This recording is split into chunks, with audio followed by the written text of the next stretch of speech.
madaxweynaha Puntland heshiis waxaan kula galay waxa weeyaan inta uu dalka Soomaaliya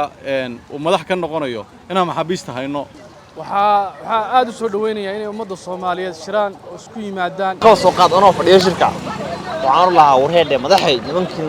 kowdii bishan aynu ku jirnay ee Juun madaxweynaha dowladda federaalka Soomaaliya Xasan Sheekh Maxamuud ayaa ku dhawaaqay inuu Muqdisho 15 bishan ka furmi doono shirka wada tashiga siyaasiyiinta iyo hogaamiyayaasha bulshada waxa jira siyaasiyiin gabi ahaanba shirkaasi inay ka qayb galaan ka soo horjeestay iyadoo madaxweynihii hore ee Soomaaliya Maxamed Cabdullaahi Farmaajo madaxweyne Xasan Sheekh Maxamuud ugu baaqay inuu shirkani ballaariyo si looga gudbo caqabadaha siyaasadeed ee ku gadaaman guud ahaanba Soomaaliya halkani oo ah magaalada Laascaanood ee caasimadda dowlad goboleedka SSC Khaatumo qaar ka mid ah shacabka ku dhaqan ayaanu aragtidooda ka weydiinay hadaladoodina waxa ka mid ahaa anoo magacay ku bilaabaya Maxamed Cabdiqani Axmed Garaasofe waxaan rabaa inaan ka hadlo shirka uu ku baaqay madaxweynaha Soomaaliya Xasan Sheekh Maxamuud isku imaanayo gogosha uu dhigay ummadda Soomaaliyeed siyaasadda waa lagu kala aragti duwanaan karaa waxa aad u soo dhaweynaya inay ummadda Soomaaliyeed shiraan oo isku yimaadaan wixii doorashooyinkii caqabadaha hor yaala miiska wada hadalka laga hadlo oo la isku yimaado cid gogosha diidan waa cid wax kale wada ummadda Soomaaliyeed musiibo kale oo waxa weeye ama dawladda shisheeye gacan la leh oo waxa weeye xiriirka ummadaha dadka ka shaqeynaya waxa jira burburka Soomaaliya oo fara badan gogoshaana aad baan u soo dhaweynaya ummadda Soomaaliya ha midoodo mid ha noqdo haddana shacabka SSC Khaatumo annagu waxaanu taageersanahay midnimada ummadda Soomaaliyeed taasaan anagu dhiigeeyay nafteeda taariikhda hore iyo hadda joogtada u soo hornay marka ummadda Soomaaliya ha midoodaan la beelba joogto magacaygu Cabdullaahi Salaam Warsame aad baan u taageeranaa dawladdu inay hogaamiyaasha shirka la qaadato soo dhaweyso dawladda ay qayb ka noqdaan waxa weeyaan dawladda muddo kordhin loo sameeyo baan taageeranaa dawladdana waxa weey dalkana la mideeyo madaxweynaha ugu celinayna oo u biisana madaxweynaha sabaha jira waxa weeyaan anagu heshiis waxaan kula galay madaxweynaha Soomaaliya waxa weey dalka midnimadiisa heshiis kula galay madaxweynaha Puntland heshiis waxaan kula galay waxa weeyaan inta uu dalka Soomaaliya uu madax ka noqonayo inaan maxaabiista hayno hayno waa heshiis kula galay marka madaxweynaha Soomaaliya waxa heshiis kula galay inaan dalka midayno oo soo dhaweynaa marka waxaan ugu baaqanaa inay tagaan ma ugu baaqanaa oo ay madaxda maamul goboleedyada shirka ka qayb galaan oo ay dawladda ka mid noqdaan oo ay taageeraan waayo wadda Soomaaliyeed weey dalka shisheeye loogama taliyo dalkeena ma fiicna in shisheeye looga taliyo oo mar bilaa hebel waxaan soo yidhi imaaraad iyo dalal kale marka waan taageeranaa dawladda waan samicnaa waa dacna boqolkiiba baan taageeranaa madaxweyne Farriyaan waxaan leenahay howlo aan baadaysaa madaxweyne muddadana waa ku kordhin doonaa insha Allah taala walaal Nasra Cabdiqaadir baa la dhahaa walaal ma sha Allah waan soo dhaweynaynaa aad baan ugu faraxsanahay midnimada Soomaaliya waxaan leenahay boqol shay soo dhawaada wax khayr qaba waligeena midnimada way jecleen wax khayr qaban rabbi ka baryeena iyo dawlad waxaan sheegayaa dawlad fiican oo ku dhaqmata waxaan sheegayaa cadaalad ku dhaqmata baan walaal rajeenaynaa waxa Soomaaliyeed baan naqaana walaal waxa soo Soomaaliyeed wixii shirka ka qayb gal waayay midnimada dhinac istaag waaya waxaan u aragnaa inay maxaan sheegayaa Soomaalinimada meel uga baxayaan sida reerka halka gooniga u goostay kale marka gooni goos baan u qaana walaal dadkaas magacaygu waa Shacab Shaqsi oo soo dhaweynaya FIS shirkada horta ma xuma in hogaamiyaasha siyaasadda iyo kuwa maamul goboleedyada bay yimaadaan dee wax fiican oo qaranka u fiican laakiin anigu ismalihi qayb baan imaanan dad marka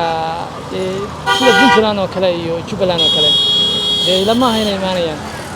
waayo madashu tashi qaran oo horeba kama soo qayb galin iyo qoladan kale oo ah mucaaradka ilama shirku horta waxaan jeclaan lahaa inuu ka soo baxo wax kasta oo faa'iido u ah qaranka Soomaaliya meel kasta noqotay wax kasta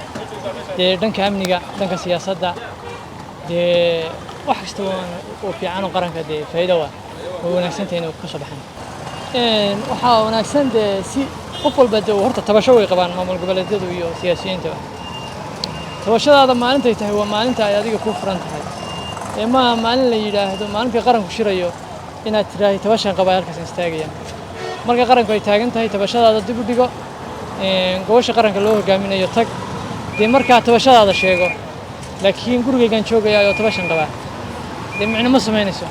waxay wacdtay Axmed Maxamed horta waa soo dhaweynaa hadii wax macquul ah laga helayo kooda annagu meel waraaq yar oo feega ma rabno tirka waa in wax saxan oo ka saaraa haddii kale dee waddanka lagu kala tegayaa waxaan jeclaan lahaa in dowladda SCC saxan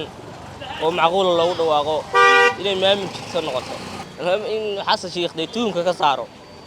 oo maamul taagan oo dastuurka ku jira noqdo bismillaahi magacayga waxaa leedahay xasan jaamac baa leedahay wallahi shirkaasi waa ku faraxsanahay haddaan ra'iiska qaatumanahay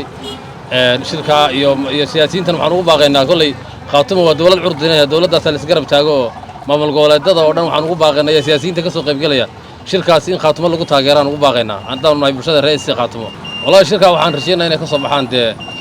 go'aamo lagu taageerayo maamulka curdunka ee Soomaaliyeed SC qaatumo maxaan ku raadaay go'aamo lagu taageerayo inay ka soo baxaan maxaan ku raadaay iyo dowladda Soomaaliya iyo ummadda Soomaaliyeed wax dan u ah inay ka soo baxaan baan rajaynaynaa shirka madashaasi waa kuwa waxaan malaynaya dana siyaasadeed oo taan malaynaya shirkaasi macnaha wax haddaan Soomaaliya aysan dib u keenin maxaan ku raadaay shirkaasi waa taageersanahay anagu walaal magacayga waxaa la Axmed Shaxaar baa lahaa walahi walaal si bulshada soo dhaweynaya anagu dabcan shirka ujeedada laga leertay Ilaahay baa laakiin horta anu waa soo dhaweynaya haddii la ummadaha soo timaado oo wada ummad madax